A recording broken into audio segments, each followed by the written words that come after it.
वो ठीक से तो बहुत गंभीरता से पहली बार मैं अपने सामने सुन रहा हूँ। इतने लोग, परिवार के लोग, आश्रम से जुड़े हुए,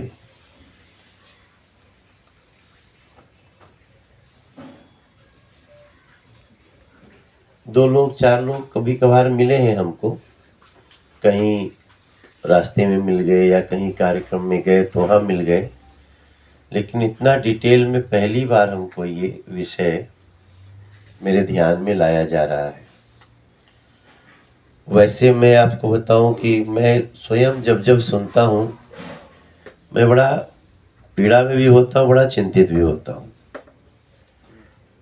एक बार कुछ लोग मिले थे, दो चार लोग, तो मैंने कहा कि हमें वकीलों की टीम से एक बार मिलवाइए, लेकिन फिर भी वो संभव नहीं हो पाया। मेरे दिमाग में भी चलता रहता है जो आप बातें कह रहे हैं ना, कि बहुत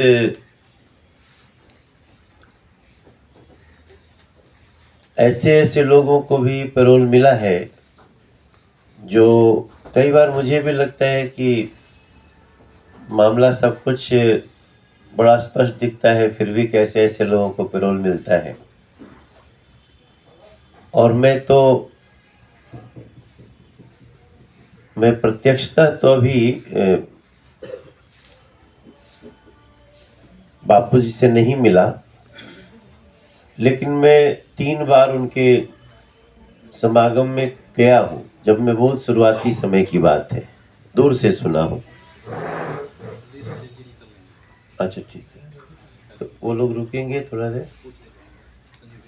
हाँ, बोले कि अगर रुके तो हम एक बार वहाँ आके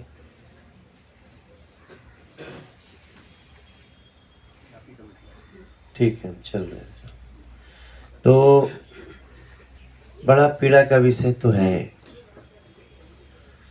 और हमें ये भी पता है कि ये कानून के बड़े निष्ठुर पछड़े में उनको डाला गया। कारण राजनीतिक भी थे, और इतनी बुरी तरह से उस समय की सरकारों ने इसको लगाया। लेकिन हमारी भी चिंता है कि कानून की तो दृष्टि बहुत लंबी होनी चाहिए, फिर भी कैसे इसमें कोई राहत नहीं मिली। लेकिन हम एक बार फिर से महाराज जी, हम इसमें अब पता नहीं ऊपर भी वर्तमान सरकार को किसने ठीक से प्रेजेंट किया। हमको आज मैं पढ़ रहा था इसको, तो दीपक जी हमारे छोटे भाई हैं, उनका धन्यवाद। एक बार हमको जो टीम लड़ रही होगी ना, उससे हमको मिलवाइए, और हम उनसे मिल करके जो हमारे देश के कानून मंत्री हैं, हम उनके साथ भी बैठेंगे। हमारे वर्तमान में जो लॉ मिनिस्टर हैं, क्योंकि जब तक हम देखिए, एक इमोशनल होना अलग बात है और एक कॉन्स्टिट्यूशनल होना अलग बात है। तो हम कॉन्स्टिट्यूशनली इसमें चुनाव का भी इंतजार मत करिए, आप अभी हमको अगले 5, 7, 10 दिन में जब भी बैठ सकते हैं तो आप बिठाइए। और मैं कोई बात कहता हूँ तो ऐसे नहीं, टाल मटोल के लिए नहीं कहता, क्योंकि आज तो मेरा बहुत बड़ा कार्यक्रम था एक, और बाद में मुझे याद आया मैंने इनको बोल दिया, तो मैं वो कार्यक्रम छोड़ के बैठा हूँ, इंतजार ही कर रहा था तब से। तो इस विषय को हम गंभीरता से लेंगे, और मुझे भी ऐसा लगता है, पता नहीं क्यों, कि कहीं न कहीं हमारी बात को ठीक से रखने में कुछ चूक हुई है।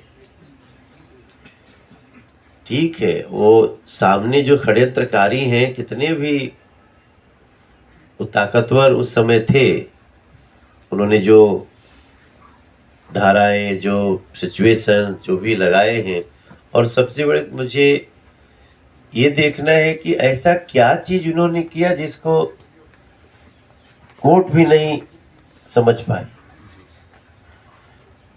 तो जो भी उनकी कानूनी टीम है, हम लोगों के पास भी अपनी कानूनी टीम होती है, हम उसकी समीक्षा करते हैं, फिर अपने कानून मंत्री से मिलेंगे और तब उसका जो निचोड़ होगा फिर हम ऊपर भी इसकी बात करेंगे।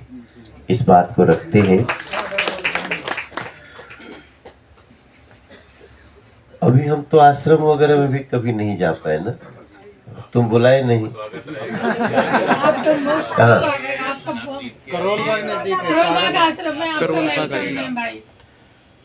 हाँ, मैं तो वैसे भी संतों की सेवा में बहुत रहता हूँ, लेकिन उस आश्रम में एक दिन हमको बुलाइए, वहाँ भी आते हैं। अच्छा, यहाँ तो वो सारी व्यवस्थाएं। भूमि के पास भी केराकत में आश्रम में मैं गया हूँ आपके। केराकत जौनपुर?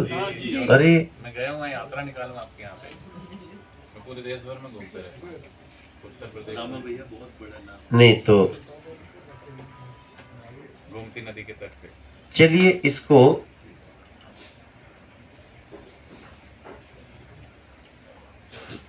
थोड़ा सा गंभीरता से हम लोग बढ़ाते हैं, ताकि इस समय जो बापू को, महाराज जी को हम लोग उनके स्वास्थ्य के प्रतिकूल समय में क्या कर सकते हैं